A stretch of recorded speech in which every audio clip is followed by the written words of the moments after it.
There are two things I want to tell you about that it's useful to know on an embodied spiritual journey that I learned over the years. And one is surrender and the other one is power. Surrender and power. I learned for myself surrender in India, and I've learned about power coming to America. That these are hot words, my friend, and don't let them fool you. The surrender I'm talking about really is the surrender of the emboldened ego that thinks it's in control and longs for control and is freaked out by the idea that it isn't in control. I took that emboldened, fragile but still aggrandized ego to India, and it was annihilated into humility, and humility is surrender. Humility and surrender are almost the same. And then in coming to America in the last 10 years, I've learned about power. I've learned about the corruption of power. I've learned about how power, when it's left in the ego's hands, becomes inevitably corrupted. And power without surrender, power without humility is and easily becomes a disease of the soul somehow, and it creates a kind of illness that spreads throughout the individual and society. It's a poison, ultimately. Power without humility. And so, but there's nothing wrong with power, because the power that I'm talking about is not power over other people, but actually power over oneself.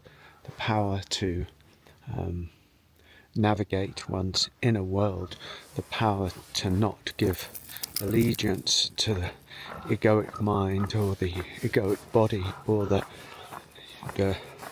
vicissitudes and waves of phenomena and drama as they rise up and fall. It's that kind of power, but it's also the kind of power to put something into the world, to put yourself into the world from a position of service, not just from a position of self. So it's a navigation, and it's a difficult thing to grasp in many ways.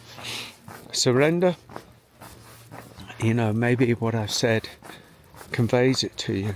The number of times I went to India, and I haven't been that much, but I have lived there for a little bit and been on numerous occasions in all sorts of different ways, down to Arunachala, to Ramana Maharshi's mountain, to the temple, to the ashram, to running a retreat there back in the early 2000s, to having Ayurvedic panchakarmas there, all sorts of different things. And it really, every experience there taught me to surrender. Surrender and wait. Surrender and be kind of humble. Surrender and serve. Surrender and let go. You don't know. The more you want it, the less you're going to get it. The more you stamp your feet, the more India hears you and says, "Not now, buddy. Not now. You're going to have to wait." The more, India is just a phenomenal place. India is mother in that respect. I think the sheer depth of India is phenomenal. I just can't speak of it in many ways. And if you've never been there, it defies the imagination in so many ways. There's so much joy, there's so much depth, there's so much suffering, there's so much poverty, there's so much money now as well.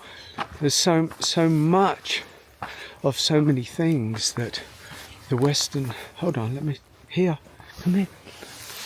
that the Western psyche can't understand or know.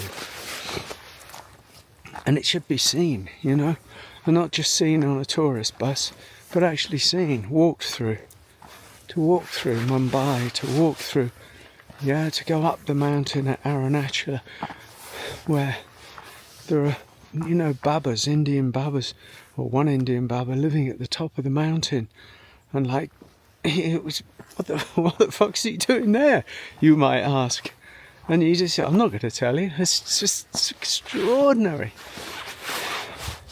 It's the mother. Go there, learn surrender anyway, because you can't learn surrender, of course. You have to be somehow almost whipped or beaten into surrender, because the ego self doesn't voluntarily surrender. The ego self, it's a loop, it can't be done, and so something else has to happen. There are many adventures one can have that could do that and teach one that, or open the door to surrender. And then coming to America's, such a phenomenal place. Maybe it's the father, I don't know. In many ways it's not the good father. It's the out of control power father. He's running around with his own aggrandized sense of self, corrupt to the max, will do anything to hold on to the power, doesn't let it go, is in love with it, intoxicated by power. Intoxication of power by power, without surrender and without humility, is a disaster. And that lies in us. It does lie in us. It's not just in other people, it's not just in unhealthy systems of politicians, it lies in us, because what really works is a blend of surrender and power, so that then the self, the power self, can actually serve that surrender, can serve the mother, can serve the feminine, can serve something different, can serve love, of course. That's what I'm getting to, really, is that becomes love. It's an amazing thing that we don't really take any notice of. So think about it. Where does surrender show up in your life? Where are you being called to surrender?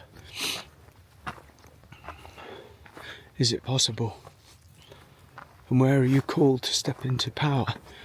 Not the lust of power for its own sake, but actually a power that serves beauty, a power that serves love, a power that serves all that is good in the world, all that is deep and all that is true in the world.